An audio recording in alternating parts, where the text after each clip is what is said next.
मित्रों, आज हम कुछ अलग विषय पे बात करेंगे। जो कूर्म शक्तिपीठ की हमने स्थापना की है, तो कूर्म शक्तिपीठ से हम जो समाज है उसको कैसे लाभ पहुंचा सकते हैं और लोगों को कैसे लाभ पहुंचा सकते हैं, तो इसकी आज हम शुरुआत कर रहे हैं।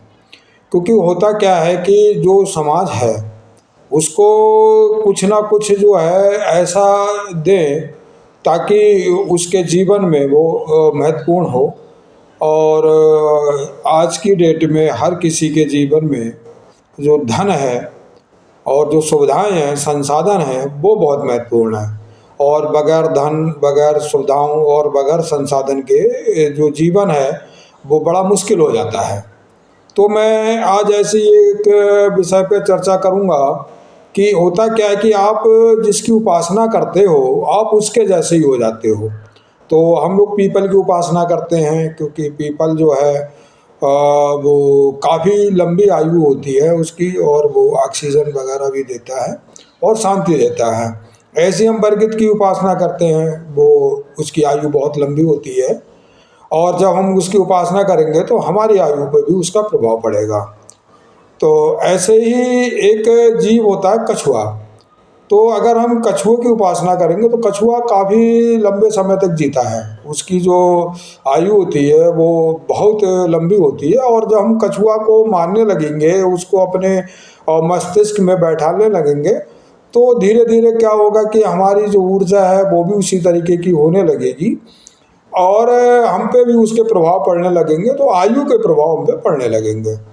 लेकिन कछुआ की एक विशेष चीज़ और भी है। कछुआ कुछ इस तरीके का होता है, ऐसे अगर वैसे तो जीव होता है, बाकी इस तरीके का लोग जो है बना लेते हैं। ये स्फटिक का है, लोग अपने घरों में रख लेते हैं, अंगूठी भी बना के पहन लेते हैं।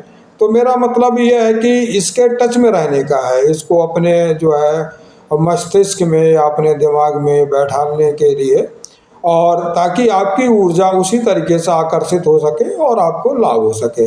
तो उसे कूर्म भी कहा गया है, कछुआ को कूर्म कहते हैं। कू का मतलब होता है, कूर्म का मतलब है तो उठा हुआ भी होता है। तो कू का मतलब होता है पृथ्वी, और रम का मतलब होता है उसे रमण करने वाला।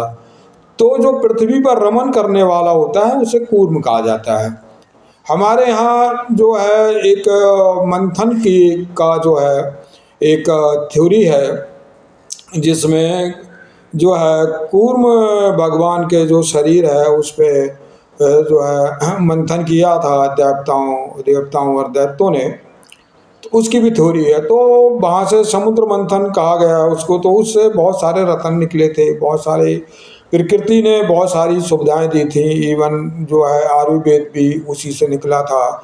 ऐरावत हाथी, अमृत और तमाम चीज़ें जो लक्ष्मी वगैरह सब उसी से निकली थी। तो उससे कहने का मतलब ये है, जब मंथन हुआ तो पृथ्वी के साथ उसका जो है सृष्टि के साथ सम्मिश्रण हुआ, प्रकृति के साथ सम्मिश्रण हुआ, तो उससे जो ऊर्जाएं प्रभावित हुई, तो जो उन ऊर्जाओं ने अपना जो है ये एक आकार जो है ले लिया, स्वरूप निर्धारित कर लिया। तो वो स्वरूप के रूप में वो निकले, क्योंकि हम आप सभी ऊर्जाओं से ही निर्मित हैं। अगर बहुत ज़्यादा हम लोग जो है डिटेल में जाएंगे तो हम लोग एनर्जी से निर्मित हैं, हम एनर्जी से बने हुए लोग हैं।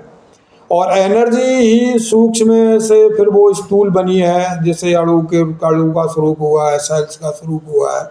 अगर सेल्स और उसके और ज़्यादा डिटेल में जाएंगे तो एनर्जी एनर्जी है, एनर्जी के अलावा कुछ नहीं है। तो एनर्जी से होता क्या है कि जैसे कि हमें जो सुविधाएं चाहिए होती है, प्रकृति ने जो संसाधन चाहिए होते हैं, अगर हम उससे कनेक्ट करेंगे, अगर हम अपनी एनर्जी को अपनी उस फ्रेक्वेंसी पे कनेक्ट करेंगे जहाँ से वो चीज़ें निर्मित हो सके, तो हमें जो चाहत है जिस भी चीज़ की वो अपना रूप धारण कर लेगी। अगर हमें कार चाहिए तो हमें कार मिल जाएगी, हमें स्वास्थ्य चाहिए तो स्वास्थ्य मिल जाएगा, और अगर हमें जो है अपना मकान चाहिए तो मकान का रूप धारण कर लेगी, क्योंकि ये सब एनर्जी से ही बना हुआ है, सब कुछ एनर्जी से कनेक्टेड है। तो इसी पे आगे भी हमारी आपसे चर्चा चलती रहेगी कि कैसे हम एनर्जी को अपने फेवर में करें ताकि जो है हम अपने जीवन को एक बेहतरीन बना सकें। तो आप लोग, मेरा अनुरोध है कि मेरे आप वीडियो देखिए और मुझसे जुड़िए। और आज मैं एक बात और कहूँगा कि अगर वीडियो आप तक पहुँच रहा है तो आप मेरे चैनल को सब्सक्राइब करिए, ताकि क्या है कि जब वो सब्सक्राइब होगा तो और लोगों के पास भी पहुँचेगा।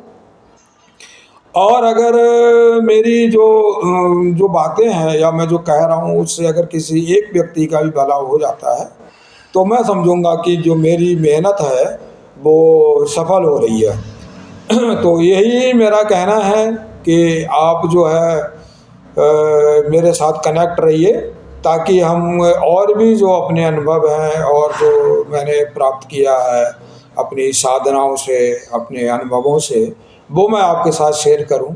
और मैं चाहता हूं कि आप समृद्ध बने, और जब आप समृद्ध होंगे तो देश भी समृद्ध होगा। और देश तरक्की की तरफ बढ़ रहा है और विकास की तरफ बढ़ रहा है, तो उसका लाभ आपको भी मिलेगा। और उसका लाभ कैसे लें, इसके लिए आप मेरे साथ जुड़े रहिए। धन्यवाद।